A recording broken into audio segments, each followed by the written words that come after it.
Here's another question from the monthly questions thread. This one's from Ben. Hi Kieren, just wondering, how would you build suspense in the big climax scene? For example, someone being saved right at the last minute when it looks like certain death. Thanks. This is a fun question.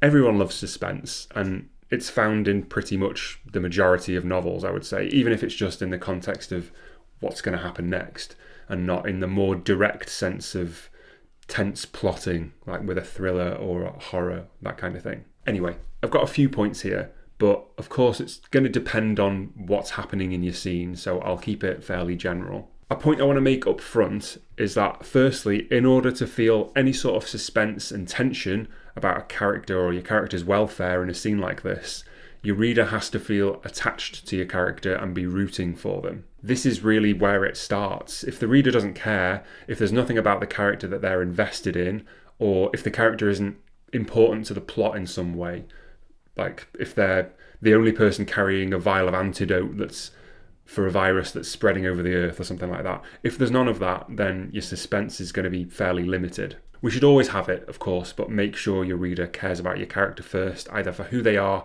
or for why they matter to the plot. This is the stakes of failure, essentially. Why there's a downside to your character dying. But more specifically then, if there's going to be any suspense building in your scene, the reader has to be obviously aware of the danger that your character faces. You have to establish the threat ahead of time, show the reader the situation and allow them to think ahead to what might happen.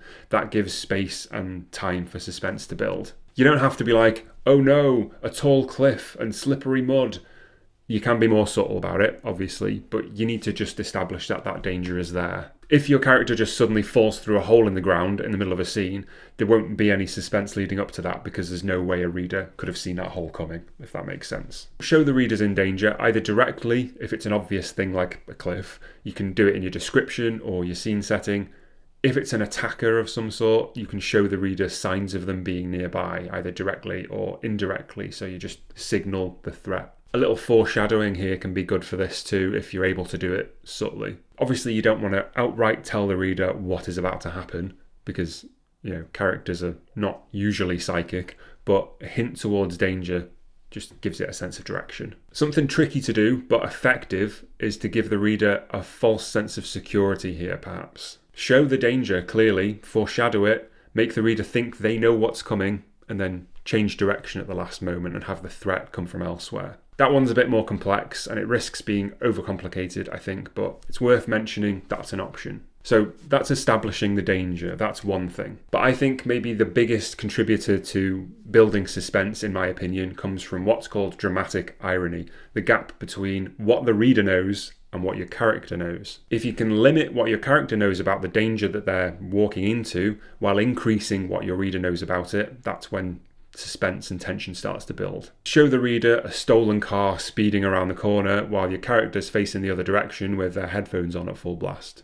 Making the reader watch helplessly as that character walks out into the middle of the road into danger is where your tension and your suspense will come from, and that'll do a fair bit of heavy lifting, I think. The next thing, and maybe this will apply more directly to your story or your situation, is applying a limitation to the scene. Usually this works best if it's in the form of time. Nothing ramps up tension and suspense like a ticking clock counting down. The obvious example is a bomb or something like that. The closer we get to zero, the higher the danger builds, the more suspense there is. But it doesn't have to be as direct in terms of time, because everything is time, really. There's a way to show time through pretty much everything in your story. Everything is a clock. For example, maybe there's a rescue helicopter running out of fuel as your character desperately fights through the woods to get to high ground and signal them. Time is running out, and there's the dramatic irony. We know the fuel's running low in the helicopter, but the character doesn't.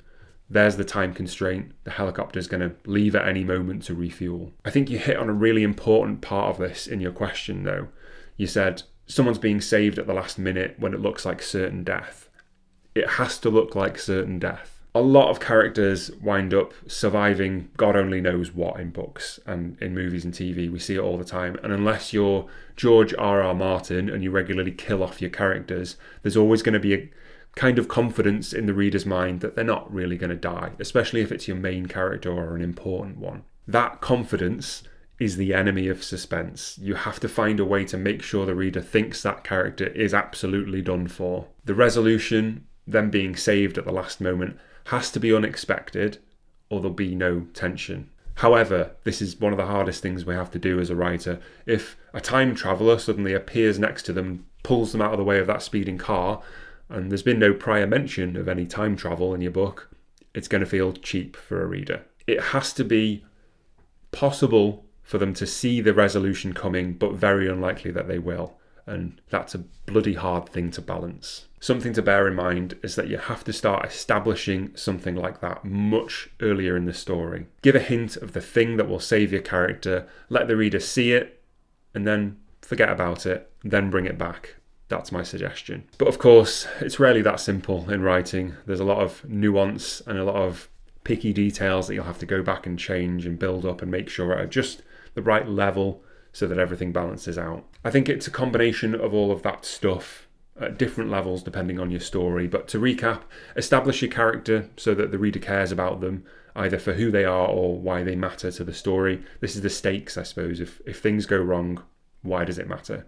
Then define the danger that they're facing as well as you can. Then use some dramatic irony to make the reader worry for their welfare, and maybe fake out the reader with an alternative danger if that works for your story.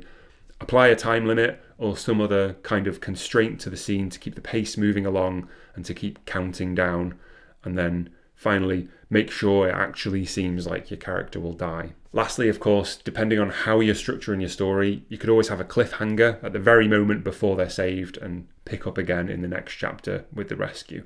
It's by no means a new thing, but it's a cheap and cheerful way to suspend your suspense just for a little bit longer. Hopefully there's something in there that will spark something and will help for your scene, but that was a fun topic to talk about for sure. So thanks so much for your question and your support, Ben.